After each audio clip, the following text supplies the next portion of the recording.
Welcome back to the deep dive.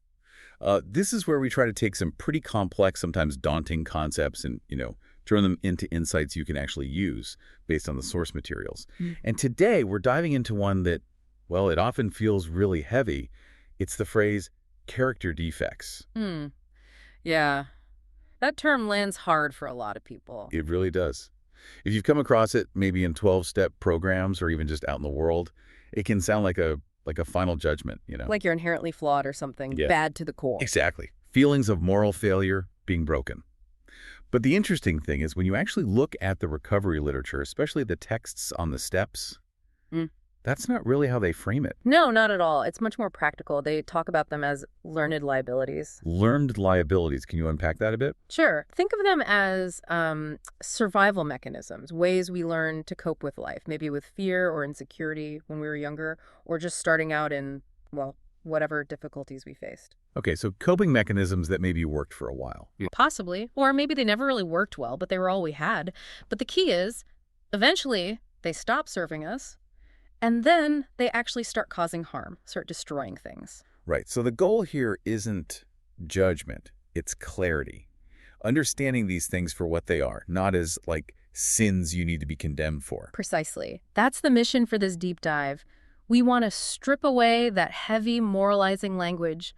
We'll use the core texts, particularly insights from the 12 Steps literature, to get clear on what these defects really are. Positioning them more like emotional deformities. Yeah. Things that got twisted. Exactly. Emotional habits, patterns, deformities that need to be faced honestly. And crucially, we need to look closely at step 6. Because step 6 isn't actually about getting rid of them. Ah, that's a key point. It's about the willingness. Wow. It's entirely about the willingness to have them removed. That's the pivot point. That's what opens the door to, lasting sobriety, contentment, spiritual growth. Okay, great. So let's unpack this. But we can't just jump into step 6 cold, can we? It doesn't exist in a vacuum. No, absolutely not. It builds directly on the work done before it. It's the logical, and it's a spiritual next step after the rigorous self-examination that happens earlier. You mean steps 4 and 5? Exactly.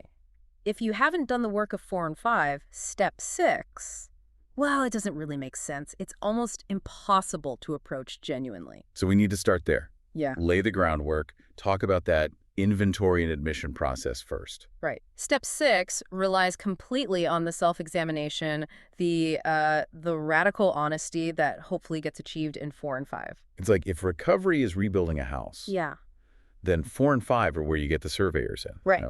To map out all the damage, see what's load-bearing and what's rotten. That's a great analogy. You need the data. You need to understand the exact nature of the problem before you can even think about asking for a fix, let alone be willing for it to happen.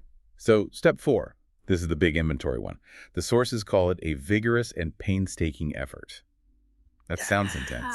It is. And that wording, vigorous and painstaking, isn't accidental. It implies it's not a casual glance. It takes real energy, real effort, meticulous attention to detail. What are you looking for exactly? You're trying to discover what your emotional liabilities, or as the text sometimes calls them, emotional deformities, have been in the past, and importantly, what they still are now. So things like resentments, fears, dishonesty. Yes, all of those. And not just acknowledging they exist, but tracing them. Where did they come from? Who did they affect? What part did I play? And the purpose isn't just self-knowledge, is it? The sources say you have to look squarely at the unhappiness caused. Yeah, that's the really tough part. Looking squarely at the pain these patterns caused other people, and just as importantly, the pain they caused ourselves. It sounds like it could easily turn into just beating yourself up. It could, but that's not the goal. It's not self-flagellation. It's about seeing reality clearly, maybe for the first time, taking responsibility for your side of the street. I guess it's moving from that vague, horrible feeling of shame, I am bad, to something more concrete, like guilt, I did something harmful. Step 4 documents the harmful things. That's a really useful distinction. Shame paralyzes. Guilt can motivate change if handled correctly. And the sources are pretty clear. Without this willing, persistent effort in step 4, the faith you need for daily living, for trusting a higher power, or even just trusting the recovery process, it stays out of reach. Because the foundation is still shaky. You haven't cleared the wreckage. Exactly. You're still carrying those emotional debts, those secrets, that dishonesty. You can't build a solid spiritual life on top of that instability. Okay, so you do this painstaking inventory, you face the unhappiness, Then what? Step 5 comes next. Step 5. This is where you take that inventory and you admit the exact nature of your longs. To whom? To God, as you understand God. To yourself, which is maybe harder than it sounds incredibly. To another human being. Wow. That sounds like maybe the scariest part. Sharing all that stuff you just dug up? It often is the most feared step going in, but it's also the one that frequently brings the most immediate relief. It's a cornerstone. Why? What does sharing it do? It breaks the isolation, addiction, and just living driven by these defects. It builds walls. Thick walls of secrecy, shame, uniqueness. Nobody could possibly understand how bad I am. And step 5 forces you to tear down a piece of that wall. Precisely. When you verbalize the exact nature of these wrongs, these patterns, to another person who listens without judgment, it shatters that illusion of terminal uniqueness. It brings it out into the light. Yes. Yeah. And the sources say this act is essential for sobriety and peace of mind because it helps you lose that sense of isolation. It fosters honesty and realism about ourselves in a way that just thinking about it alone never can. So it's not just confessing, it's connecting. Absolutely. That moment of shared vulnerability, of being truly seen, warts and all, and not rejected, that's powerful. It often provides a sense of tranquility, a tangible consciousness of a higher power because you're no longer carrying that burden alone. And that unburdening, that new honesty and realism, that's what sets the stage for step 6. That's the prerequisite. You face the inventory, you've broken the isolation through admission.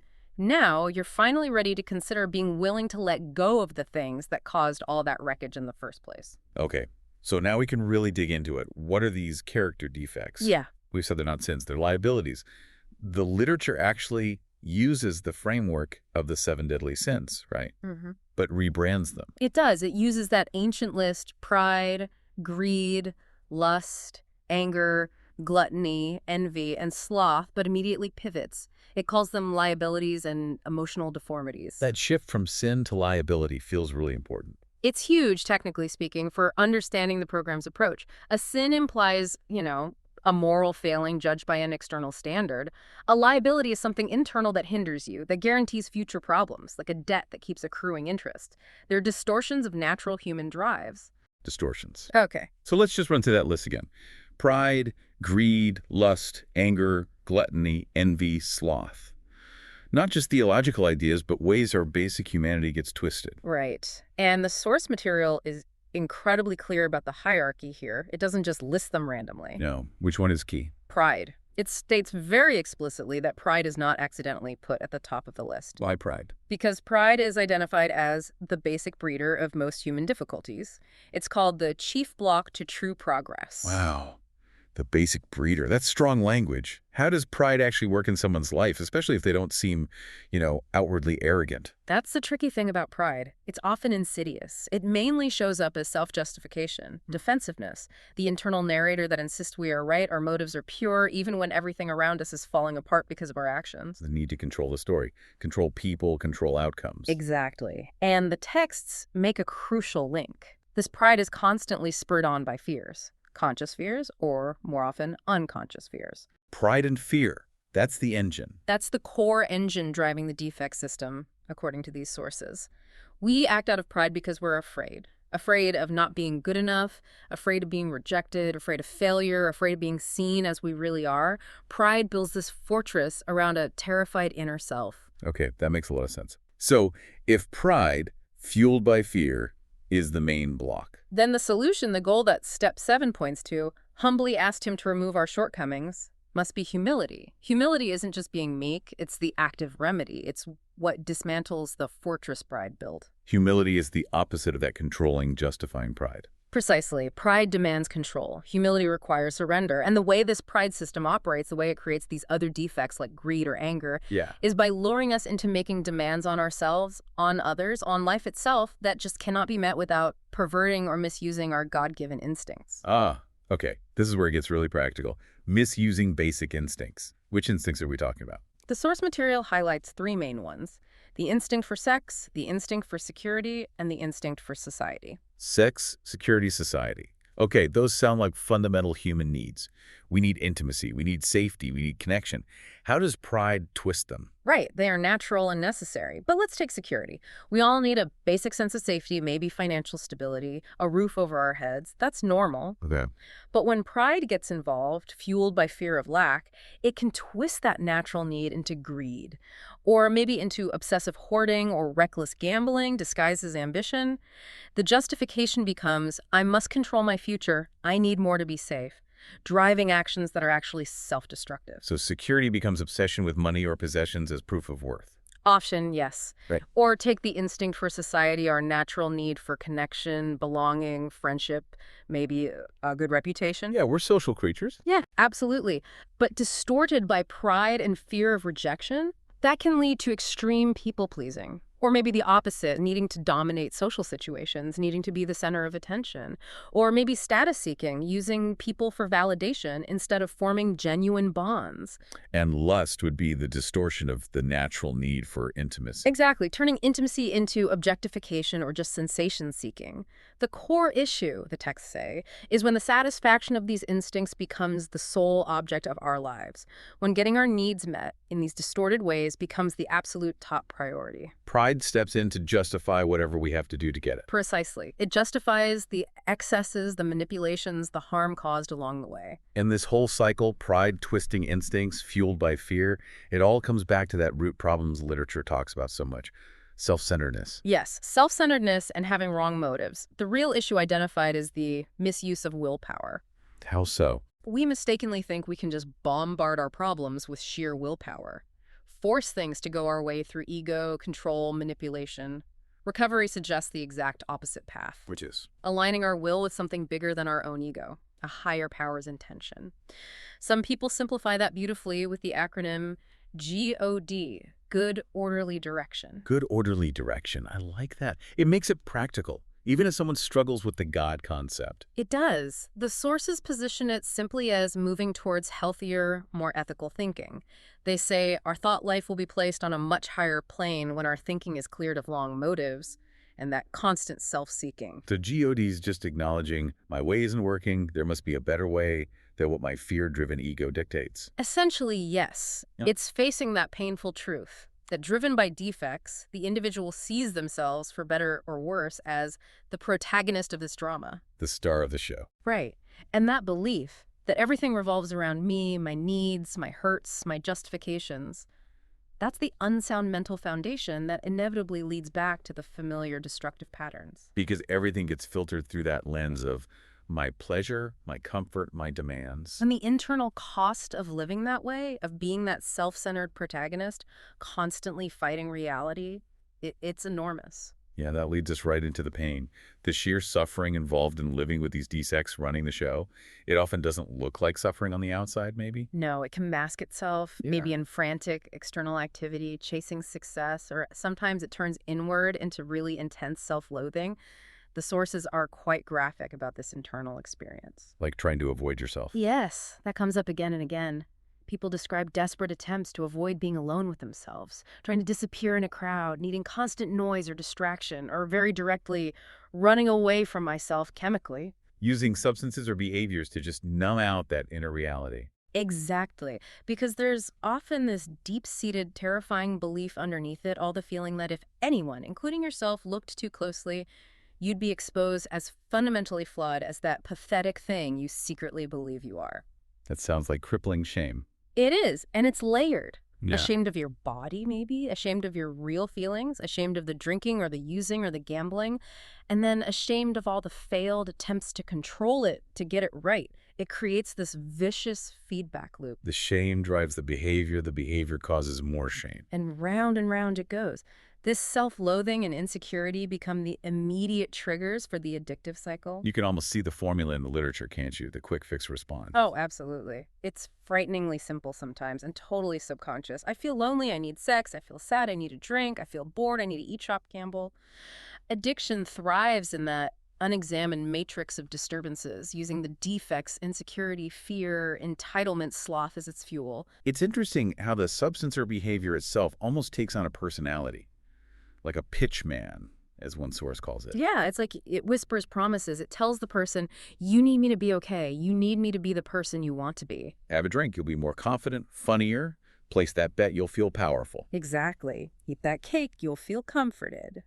It promises to soothe the very insecurities and fears that the defects created.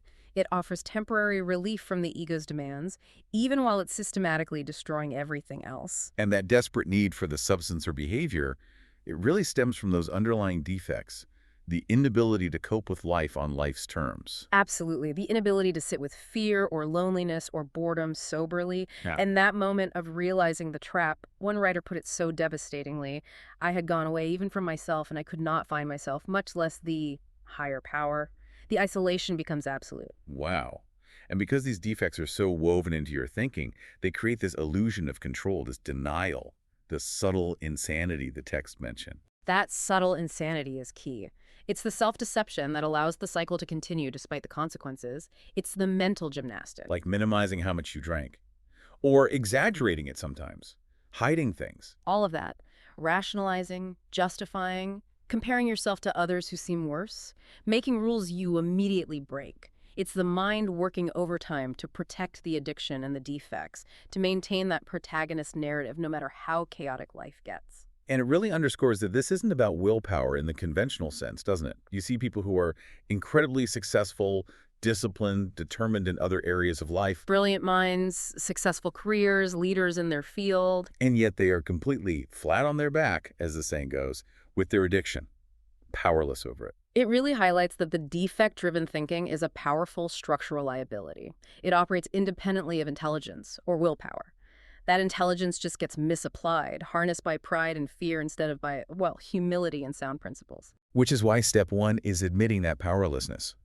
Not over everything, but specifically over the addiction and the thinking that fuels it. Yes, you have to concede defeat in that battle before you can start redirecting your energy to where you do have power.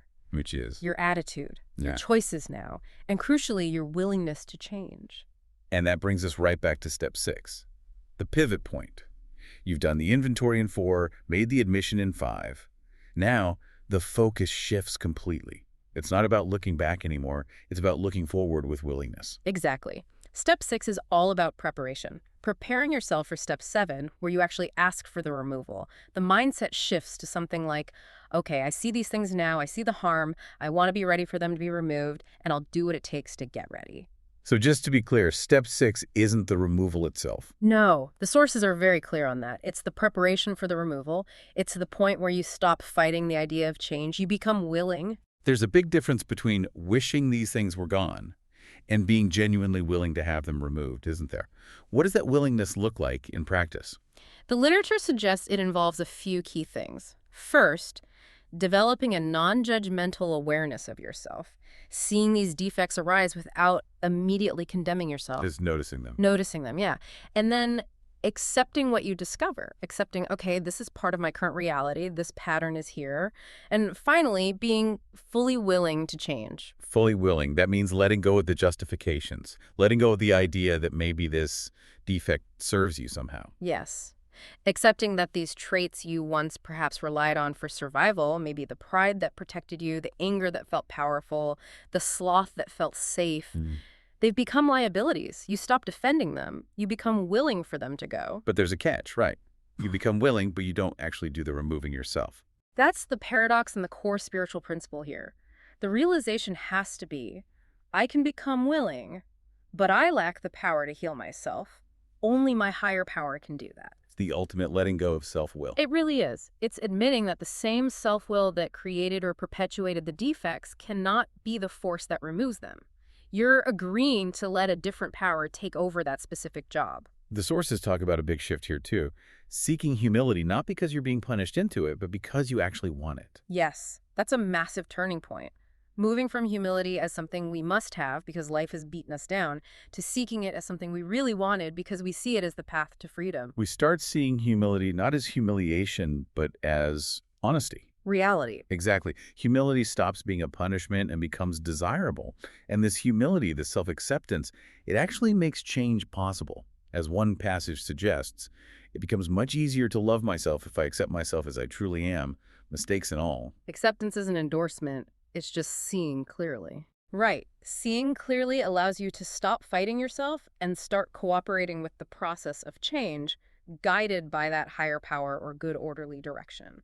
And if these defects are products of self-will run riot, then the change itself, even the start of it, needs direction from outside the self. That seems to be the core message. The sources emphasize that this change isn't usually a lightning bolt, it's a process. It takes effort, yes, but you can't force it through sheer willpower. It often begins with just a slight shift in direction. A slight shift, like turning the rudder just a tiny bit. Exactly. The journey is about continually returning to that intention, that commitment to your own liberation. It's about leaning towards help, towards guidance, towards maybe love, rather than trying to discipline or punish yourself into being good. Because trying to punish yourself just feeds into the shame and defect cycle again. Often, yes. When you're consumed by bitterness, fear, self-pity, which are all effects of these defects being active, there's just no room for grace or guidance to come in. Willingness in step 6 means being willing to let go of those things too, because you see, they're just keeping you trapped. Okay, so step 6 is achieving that willingness. Step 7 is humbly asking for the removal. What happens then? What's the outcome supposed to look like? It's probably not about suddenly becoming rich and famous. Definitely not. The literature is quite explicit about that. The outcome isn't measured by ordinary success. As one key text puts it, recovery is no success story in the ordinary sense of the word. It is a story of suffering transmuted under grace into spiritual progress. Spiritual progress, that's the yardstick. That's the real prize, and it's not vague or abstract. This spiritual progress brings tangible results: freedom, happiness, a sense of purpose and direction, serenity, peace. Peace with God, peace with yourself, peace with other people. Things that maybe money can't buy. Things that the old defect-driven life actively prevented. The sources stress that the spiritual life isn't just a theory. It works, but I have to live it. It works when you stop relying solely on your own limited, flawed resources and start tapping into that unlimited source of energy and wisdom, whatever you conceive that higher power to be. And that freedom allows you to actually live, maybe fully and passionately, without being dragged down by the old fears and shames. That's the promise. But of course, those defects, especially things like pride and fear, they don't just vanish forever with a single prayer. They can creep back in. Right, so maintenance is required. Absolutely. Which leads us to step 10, the first of what are often called the maintenance steps. These are the ones you work on an ongoing daily basis. And step 10 is? Continue to take personal inventory, and when we were wrong, promptly admitted it. Ah, so it's like a mini 4th and 5th step, but done daily. Pretty much. The core principle is ongoing awareness. Learning to spot much quicker this time the moment you slip, the moment that subtle insanity starts to creep back in, the moment you give up that inner connection, that serenity, and maybe leap back into self-centered thinking, fear, resentment, or just unconscious reaction. Catching it before it snowballs. Exactly. Spotting the error in thought or behavior before it leads to major wreckage. Instead of doing a massive, painful inventory once a year or decade, you're doing these little course corrections constantly. And the second part, promptly admitted it. Crucial. Don't let it fester. If you were wrong, clean it up quickly. With yourself, with God, with another person, if needed. This daily practice frees you from carrying secrets again. It allows you to keep moving forward, accepting your ongoing imperfection without getting stuck in it. It sounds like this process fundamentally changes your whole outlook. The texts promise exactly that. Your entire attitude and outlook upon life will change. It's a fundamental shift away from that old default of selfishness and self-centeredness. From my pleasure and my comfort came first. To a more positive, helpful attitude. And this new attitude isn't passive. It's maintained by continuing to work all the steps, including step 12, carrying the message, helping others. Action. Action is the magic word, they say. Because action gets you out of your own head. Service, engaging honestly with the world, practicing these principles in all your affairs. That's what keeps the spiritual connection alive and the defects at bay. And the ultimate goal, the payoff for all this work on liabilities and willingness and maintenance, is serenity. Serenity seems to be the ultimate aim, that deep sense of inner security, that peace that isn't dependent on external circumstances. It's the freedom that allows you to live fully, passionately, drawing on that higher power, no longer being constantly jerked around by the old fears, resentments, and self-justifications rooted in pride. So wrapping this up, this deep dive really seems to clarify that Character defects, despite the harsh name, aren't about being inherently sinful or broken. Not at all. They're much more like ingrained emotional habits, self-protective strategies that maybe made sense once or seem to, but are now liabilities, rooted in things like pride, fear, self-seeking. Things developed to cope, maybe in a tough environment, but which ended up causing more pain. Liabilities to be faced, owned, and willingly released, not signs of permanent moral failure. Exactly. And it all comes back to that central paradox we see throughout recovery, especially highlighted by step 6. You admit complete powerlessness over the addiction and the defects. Which, counterintuitively, opens the door to discovering where your real power lies. Yes, in your attitude, in your choices today, and fundamentally in your willingness to seek help and guidance from something beyond your own limited, often misguided self-will. That willingness, that surrender is where the true strength begins. Which leaves us with a final thought for you, our listeners, to maybe ponder. Given what the literature says about pride being the chief block, constantly spurred by unconscious fears, take a moment to consider which specific defect, maybe it's envy, maybe it's sloth, maybe anger, maybe even pride itself, which one are you still perhaps justifying, still framing as just part of your personality or even necessary? And then ask yourself, honestly, what unconscious fear might that justification be masking? What are you really afraid of letting go of? Something to think about. We really hope this deep dive has brought some clarity to this often intimidating topic. Thank you for joining us.